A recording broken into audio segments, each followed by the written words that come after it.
Kemampuan ini telah melampaui harapan pria tua berambut putih itu. Melihat punggung Qin Yichen dengan kepergian yang gagah, dia merasa lebih bingung di dalam hatinya.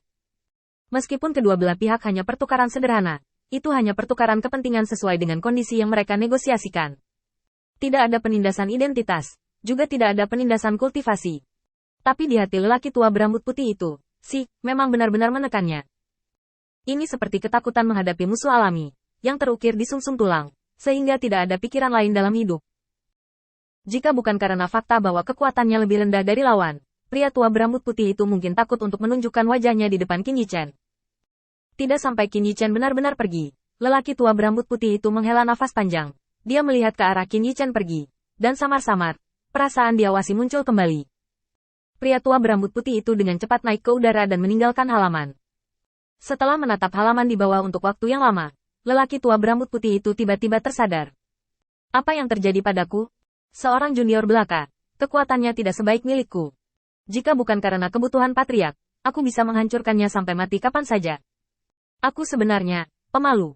Setelah lelaki tua berambut putih itu bangun, dia hanya memiliki sedikit semangat juang. Tiba-tiba, punggungnya mati rasa, seolah-olah dia sedang ditatap oleh ular berbisa yang dingin. Itu terlalu mendesak, dia bahkan tidak punya waktu untuk memikirkannya sejenak, dan segera melintas ke samping untuk menghindari perasaan dingin. Saat berikutnya, suara pedang menembus langit menyakiti telinganya. Setetes keringat dingin jatuh dari dahi pria tua berambut putih itu. Trik apa ini? Pada usia menakutkan lelaki tua berambut putih itu, dia tahu satu atau dua hal tentang latihan dan trik di seluruh gua, dan bahkan jika dia belum pernah melihatnya sebelumnya, dia masih bisa melihat beberapa petunjuk. Sekarang semua latihan di dalam gua diturunkan oleh orang dewasa itu, dan inti dari latihannya adalah sama. Tapi sekarang, begitu niat membunuh yang aneh ini keluar, lelaki tua berambut putih itu tidak bisa melihatnya sama sekali. Dia bahkan tidak pernah melihat kapan pihak lain memadatkan trik ini dan kapan mereka menembak. Menghadapi yang tidak diketahui dan hampir melukai dirinya sendiri, lelaki tua berambut putih itu tanpa sadar memadatkan kabut hitam, dan pada saat yang sama melangkah mundur, mencoba membuka sedikit jarak sehingga dia bisa menghadapi serangan itu. Mencicit. Pintu terbuka. Pria tua berambut putih itu menatap tajam. Saya melihat Zhang Yun melirik ke langit. Melihat tidak ada seorang pun di langit, Zhang Yun akhirnya menghela nafas lega di dalam hatinya. Untungnya, itu tidak melukai siapapun. Sepertinya benda ini tidak bisa digunakan sembarangan. Aku harus menunggu kakak mengajariku kunci untuk menggunakannya, lalu mengeluarkannya dan menggunakannya. Setelah menghela nafas lega, Zhang Yun melihat lubang kecil di pintu, dan sudut mulutnya tidak bisa menahan diri untuk tidak naik. Ini adalah kekuatan untuk menyingkat Sword Inten dengan santai tanpa aturan dan peraturan apapun. Ketika Kakashi memberikan rahasia latihan, saya tidak tahu seberapa kuat kekuatan ini. Zhang Yun tampak bersemangat dan membungkuk dalam-dalam pada posisi Qin Yichen. Bukan untuk menunjukkannya kepada orang lain, hanya saja dia merasa dalam hatinya bahwa dia harus mengungkapkan kebaikan, keinginannya. Pria tua berambut putih di langit melihat pemandangan ini dan mengerutkan kening. Dia memiliki kemampuan yang mengerikan hanya dengan diberi banyak nasihat. Sepertinya iblis dari luar langit lebih sulit daripada yang mereka temui di masa lalu. Dan mereka benar-benar dapat mengajarkan keterampilan mereka. Tapi itu tidak masalah. Selama keluarga mengambil inisiatif untuk merebut rumah, semua rahasianya adalah milik pemiliknya. Dan aku juga bisa mendapatkan bagiannya. Melihat bahwa Zhang Yun juga kembali ke rumah, dan tidak ada yang berharga untuk berlama-lama, lelaki tua berambut putih itu naik ke udara dan terbang ke kejauhan. Setelah lelaki tua berambut putih itu pergi, Qin Yichen berjalan keluar dari ruangan, melayang ke udara, dan terbang menuju posisi aula sekte pembunuh dewa. Hal-hal benar-benar aneh hari ini.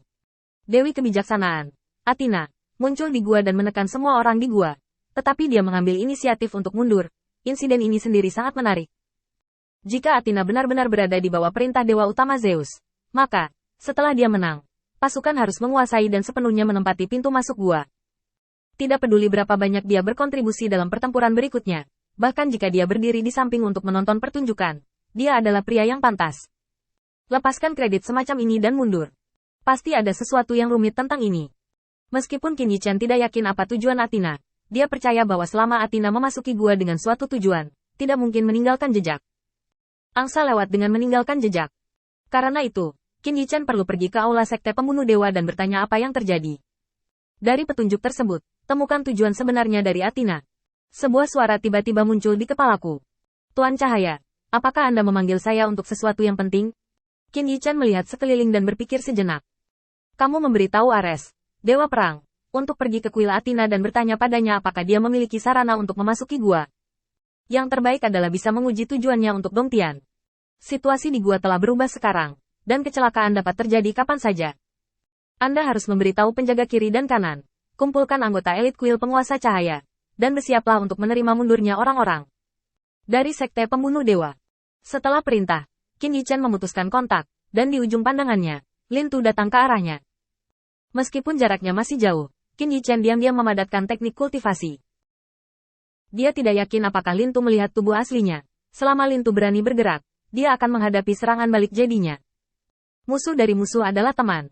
Selama Sekte Pembunuh Dewa dan tujuannya sama, ada kemungkinan kerjasama. Ketika Lin Tu mendekat, Qin Yichen mengambil inisiatif untuk angkat bicara. Lin Tu, apakah tuan kecil baik-baik saja? Lin Tu memiliki wajah dingin dan memelototi Qin Yichen sebelum dia berbicara. Kemana saja kamu akhir-akhir ini? Sebagai ksatria yang ditunjuk oleh tuan kecil, kamu tidak datang untuk berpartisipasi dalam pertempuran. Apakah kamu tahu bahwa tuan kecil menghadapi bahaya bagi kaum muda dalam pertempuran ini? Kamu masih memiliki sedikit rasa hormat sebagai seorang ksatria. Qin Yichen membeku sesaat, lalu menggelengkan kepalanya. Kekuatanku tidak cukup, bahkan jika aku terburu-buru, itu hanya beban. Dalam beberapa hari terakhir, saya telah memahami dalam keluarga Zongtian, dan saya memiliki sedikit wawasan, terutama masalah alkimia. Sekarang saya memiliki kepercayaan diri untuk memecahkan bahaya tersembunyi dari tuan kecil. Qin Yichen awalnya berpikir bahwa kata-katanya cukup untuk membuat Lin Tu tergoda. Tanpa diduga, Lin Tu tampaknya telah melupakan manfaat alkimia. Dia memelototi Qin Yichen, wajahnya tidak kehilangan kemarahan sedikit pun, dan tangan yang terangkat adalah lebih banyak bukti bahwa dia ingin melakukannya. Hanya menatap Qin Yichen seperti ini, setelah beberapa lama.